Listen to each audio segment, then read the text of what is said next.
Hello friends, आज हम उल्ड्रिच की किताब की चैप्टर 10 और जो कि टाइम सीरीज के बारे में है, उस चैप्टर के क्वेश्चन के बारे में बात करेंगे। और ये जो क्वेश्चन है टाइम सीरीज का, या मैंने छठा एडिशन ऑफ उल्ड्रिच का जो इंट्रोडक्टरी इकोनोमेट्रिक्स बुक है उसी से लिया है। तो क्वेश्चन में ये पूछा गया है कि उन्होंने एक मॉडल दिया है that this is sequentially exogenous and we have to explain why sequential exogeneity is implied by strict exogeneity, and then we have to explain why contemporaneous exogeneity is implied by sequential exogeneity. Okay, तो यहाँ पे तीन term है, strict exogeneity, sequential exogeneity and contemporaneous exogeneity. Okay, ये तीनों term है। उसके बाद हम ये देखेंगे कि whether OLS estimator generally unbiased under the sequential exogeneity assumption. Okay, और उसके बाद हम एक क्वेश्चन करेंगे जहाँ पे एक मॉडल है जो कि annual rate of HIV infections को as a distributed lag of per capita condom use for a state and region model पे लिया हुआ है। और हम लोग इसको देखेंगे कि whether this model satisfies the sequential exogeneity assumption. Okay, तो और क्या ये स्ट्रिक्ट एक्सोजेनिटी भी लागू होती है कि नहीं इस मॉडल पे, ये भी हम लोग देखने वाले हैं। तो पहले बात करते हैं कि ये तीनों एक्सोजेनिटी जो है ये तीनों होती क्या है। ये एक्चुअली बेसिकली जो हमारा असम्पशन 3 है टाइम सीरीज से, द जीरो कंडीशनल मीन, ठीक है, ये जो असम्पशन है इससे रिलेटेड है। ठीक है, ये तीनों एक्सोजेनिटी, ये असम्पशन में बोलते हैं कि zero conditional mean of the error term for all time periods, that is expected value of error term given the value of the explanatory variable for all time period is 0. Okay, so ये तीनों एक्सोजेनिटी उसी से related है। अब हम जानने की कोशिश करेंगे strict exogeneity. Okay, if it is strict exogeneity, ये किसको बोला जाता है? ये तभी होती है जब हमारी error term is unrelated to any instances of x variable.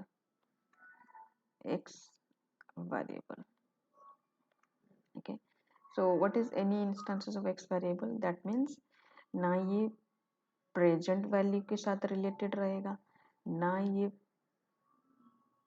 Future value के साथ रिलेटेड रहेगा, ना ये पास्ट वैल्यू के साथ रिलेटेड रहेगा।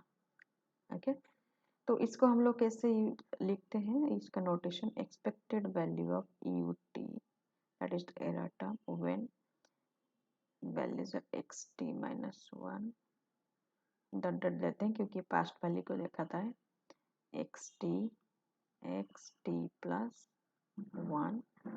ठीक है, सो इक्वल टू 0। तो ये हो गया हमारा स्ट्रिक्ट एक्सोजेनिटी। ओके, अब हम जानेंगे सीक्वेंशियल एक्सोजेनिटी क्या होती है। सीक्वेंशियल एक्सोजेनिटी, ठीक है, तो सीक्वेंशियल एक्सोजेनिटी में क्या होता है कि error term is unrelated to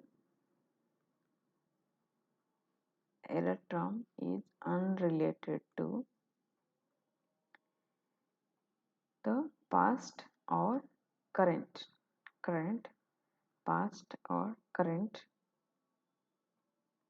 instances of x variable. Okay, तो इसको कैसे लिखते हैं? इसको हम लोग लिखते हैं कि expected value of EUT given the value of xt and xt minus 1। ठीक है, ये कैपिटल लिख दिया मैंने, इसको आप स्मॉल समझ लीजिए। ठीक है, और ये कंटिन्यू करता है जो भी पास्ट वैल्यू। ठीक है, ये हो गया आपका सिक्वेंशियल। और कंटेम्पोरानियस जो होता है वो क्या होगा, नियस एक्सोजेनिटी। ये बोलता है error term is unrelated to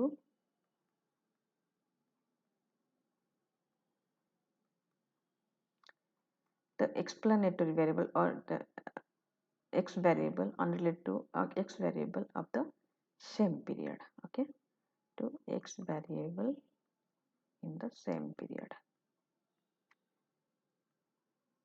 Okay, so that means expected value of mu u2 t given the value of xt is equal to 0.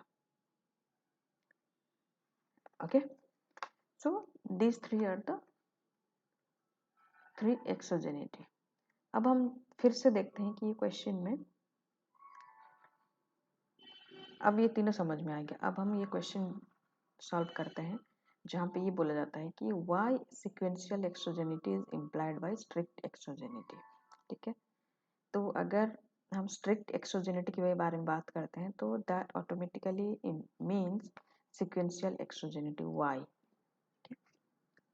So let's see, it is because अगर आप स्ट्रिक्ट के बारे में बात करेंगे, स्ट्रिक्ट के बारे में बात करेंगे तो आप ऑटोमेटिकली देख रहे हैं कि यहाँ पे ऑलरेडी xt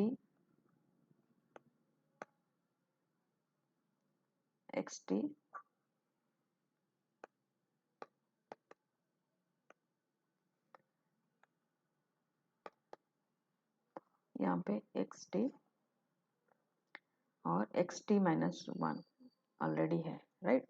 तो स्ट्रिक्ट एक्सोजेनिटी के बारे में बात करते हैं तो वही ऑटोमेटिकली सिक्वेंशियल एक्सोजेनिटी आ जाती है।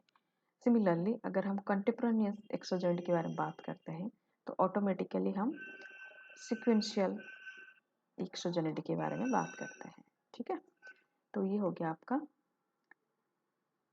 1 और 2, ये क्वेश्चन हो गया आपका। नंबर 3, ये क्वेश्चन थोड़ा इम्पोर्टेंट है कि ओएलएस एस्टिमेटर क्या अनबाइज्ड होती है अंडर सिक्वेंशियल एक्सोजेनिटी असम्पशन। ठीक है, तो अनबाइज्ड होने के लिए पहले क्या चाहिए होती ये देखते हैं। ठीक है, तो अनबाइज्डनेस क्या कैसे होती है?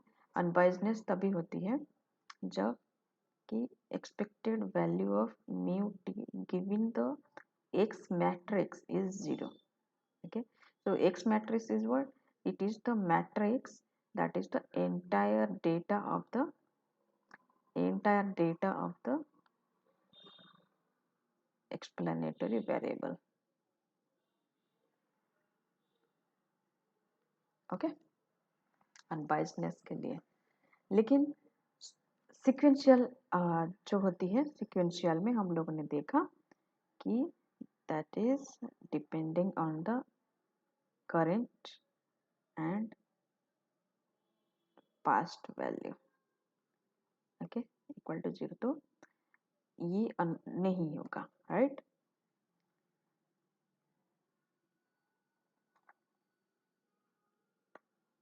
Got it? Number 3,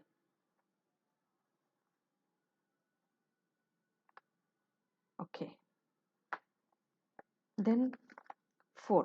So fourth question में whether this model satisfies sequential exogeneity assumption।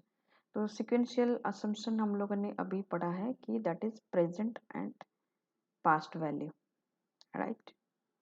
कि past value and present value of the x variable and error term, उनके बीच के रिलेशन के बारे में बात कर रहे हैं। ठीक है, तो ये मॉडल पे आपका डिपेंडेंट वेरिएबल है HIV रेट एंड आपकी independent variables are per capita condom use. ठीक है, तो इस केस में क्या हो रहा है, आपका मॉडल ये है और सिक्वेंशियल मॉडल पे क्या है, ये expected value of mu two given the value of the per capita condom use for the current period and the last period or past period, okay, is equal to 0, right? This is your sequential exogenous. But here this okay, so this means that yes, this model sequence satisfies sequential exogeneity. Why? क्योंकि ये जो per capita condom use है, that is dependent on the HIV rate prevalence in the current period and past periods. Okay, तो sequential तो हो रहा है, लेकिन क्या strict exogeneity हो रही है? strict exogeneity क्या था? ये current, पास्ट एंड फ्यूचर तीनों वैल्यू को देखता है, लेकिन यहाँ पे फ्यूचर वैल्यू नहीं होगा, राइट? क्योंकि there is an feedback loop. Okay, so high prevalence of HIV rate in this year might affect the per capita condom uses in the next period. Okay, so due to the feedback effect, this strict exogeneity will not hold in this model. Okay, so that's all for today's. We'll have the next question next video. Thank you.